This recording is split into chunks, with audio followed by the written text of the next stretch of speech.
déclaration officielle gouvernementale américaine qui a déclenché le phénomène en disant « Nous venons de découvrir le vecteur du sida ».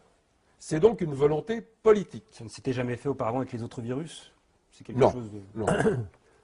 Puisque tu évoques cette conférence de presse historique, il faut dire qu'elle avait annoncé que ce virus est probablement la cause du sida.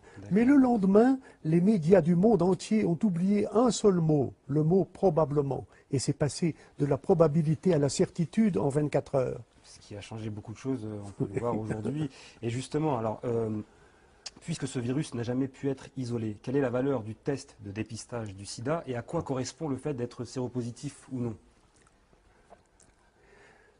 Et ce que le public croit très souvent, c'est que ce test identifie la présence d'un virus, ce qui est absolument faux. Ce test identifie uniquement la présence d'anticorps qui sont censés s'opposer à la multiplication de ce virus. Et en aucune manière, la spécificité de ces anticorps n'a pu être démontrée. Tout au contraire, un auteur américain, Christine Johnson, a publié en 1998 un article clé dans l'histoire de cette controverse, publiant une liste d'environ 70 conditions médicales qui peuvent par elles-mêmes causer la dite séropositivité. Et dans cette longue liste, vous trouvez la tuberculose, la malaria, la lèpre, prendre une vaccination antigrippale, tenez-vous bien, la grossesse, les grossesses multiples en particulier, et donc il y a une liste de 70, les transfusions sanguines. Alors, si vous mettez la malaria, la lèpre et la tuberculose dans les causes possibles de la séropositivité, vous imaginez que sur la scène africaine en particulier, on en trouve de très nombreux millions.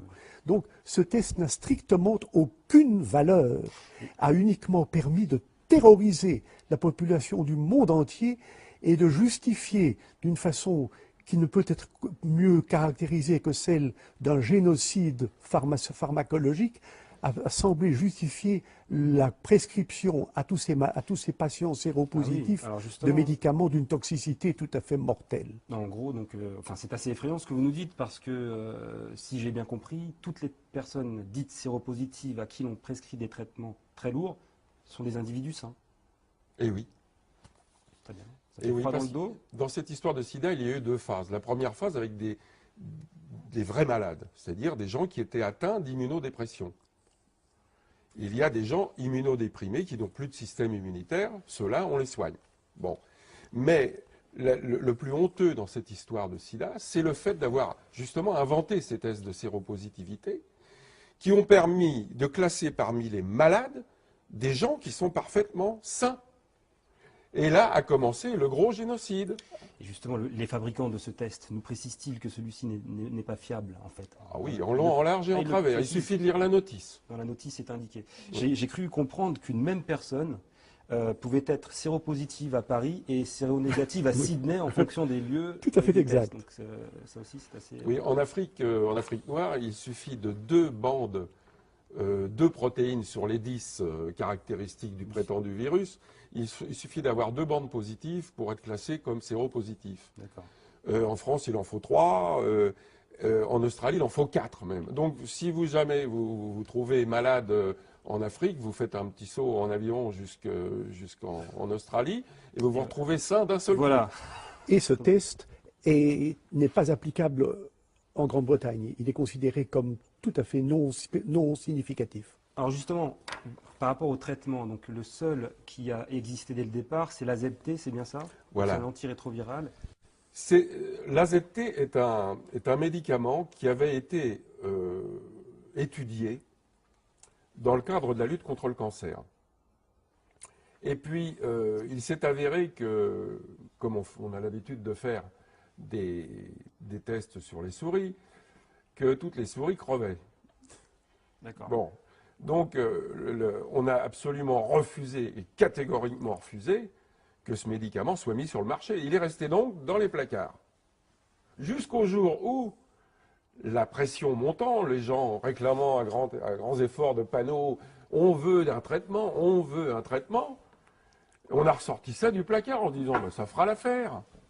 Et on a ressorti la ZT. ZT. Alors comment ce poison a-t-il pu obtenir une autorisation de mise sur marché, justement? En quelques semaines. On n'a jamais eu une approbation de mise sur le marché d'un médicament aux États-Unis avec une précipitation pareille. C'est absolument scandaleux. Ça supporte bien tout ce que tu viens de raconter, mais le cas des hémophiles séropositifs est extrêmement caractéristique. Oui. La mortalité des hémophiles séropositifs a été étudiée dans le Royaume-Uni, en particulier entre 1980 et 1992. Dans toutes les années initiales, jusqu'en 86-87, ce taux de mortalité des hémophiles séropositifs était extrêmement stable. En 87, on a commencé à les traiter avec des hautes doses d'AZT et la mortalité est montée en flèche. La courbe va comme ça. 87.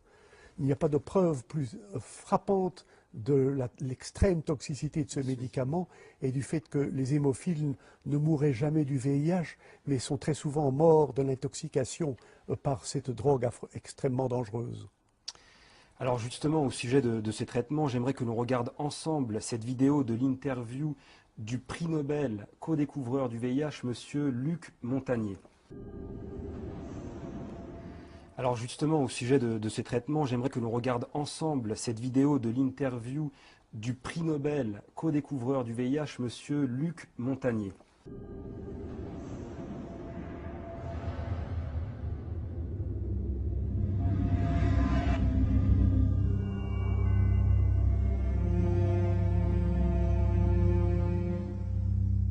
You talked about oxidative stress earlier. Is treating oxidative stress one of the best ways to deal with the African AIDS epidemic? I think this is one way to approach, to decrease the rate of transmission, because I believe HIV, we can be exposed to HIV many times without being chronically infected. Our immune system could get rid of the virus within a few weeks if you have a good immune system. And this is the problem also of African people. Their nutrition is not very equilibrated. They are in oxidative stress, even they are not infected with HIV. So their immune system doesn't work well already. So it's prone, it can, allow HIV to get in and persist. So there are many ways which are not the vaccine, the magic name, the vaccine.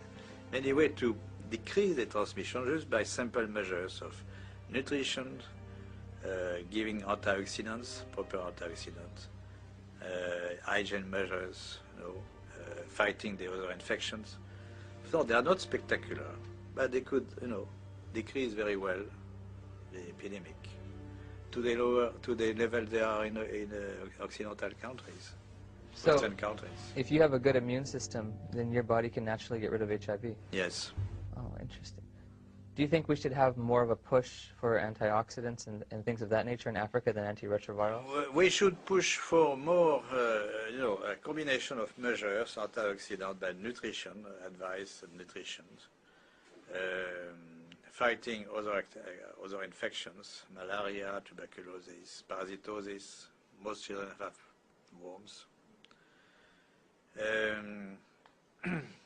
Education, of course, genital hygiene for women and men also. Very simple measure, which not very expensive, but which could do a lot. And this is my worry about the many spectacular action. Of course, there are global funds to buy drugs and so on, Bill Gates and so on, for the vaccine. But those kind of measures are not very well funded. They're not funded at all, or they are, it really depends on the local government to take conscious of this. But the local government, they take advice on the scientific advisor from the international institutions, and they don't get this kind of advice very often. There's no money in nutrition, right? There's no profit. There's no profit, yes. The water is important. Water is key. Now, one thing you said, you were talking about the fact that if you have a built immune system, it is possible to get rid of HIV naturally. if you take a poor African who's been infected and you build up their immune system, is it possible for them to also naturally get rid of it? I would think so. Okay. Messieurs, cette vidéo a de quoi donner des frissons dans le dos. Le co-découvreur du VIH, prix Nobel, nous indique en gros que l'on pourrait guérir du sida en dormant mieux ou en se préparant des repas un peu plus coquets. Donc je me permets de le dire un petit peu comme ça parce que des millions de malades chaque jour donc, avalent des traitements très lourds pour nous entendre dire aujourd'hui qu'il suffirait presque de se laver les mains 5 fois par jour. Quelle a été votre réaction Dites-moi. Si vous regardez le Nexus du mois de janvier, il y a, sous la plume d'un journaliste scientifique qui a très largement contribué à tout ça, et qui est M. Jamel Tahi, Oui. il y a des remarques extrêmement précises. Qui avait réalisé un documentaire Oui, il est passé sur Arte. c'est ça, il y a quelques années. Oui, déjà. mais il faut regarder le numéro de janvier de Nexus pour lire ce que Jamel Tahi a dit au sujet de cette interview, de ce vidéo que l'on a vu récemment. D'accord. Donc ça ne vous choque pas particulièrement par rapport à l'intégrité scientifique de nous entendre dire aujourd'hui par cette personne que... Je dirais que le professeur Montagnier avait déjà très souvent, comment dirais-je, secoué l'opinion par des affirmations qui étaient surprenantes. Par exemple, l'existence de cofacteurs. D'accord. Il dit oui, le VIH c'est peut-être important, mais il y avait aussi des cofacteurs. Et il n'a cessé de parler de cela. En 2003, nous avions une très grande conférence au Parlement européen à Bruxelles, à laquelle il participait, et moi aussi. Et dans sa présentation, il a largement envisagé l'effet du stress oxydatif comme cause probable de certaines grandes dépressions immunitaires. Ça n'avait plus grand-chose à voir avec le VIH. Donc, nous avions déjà une certaine préparation à entendre le professeur Montagnier exprimer des opinions qui ne sont pas d'une rigidité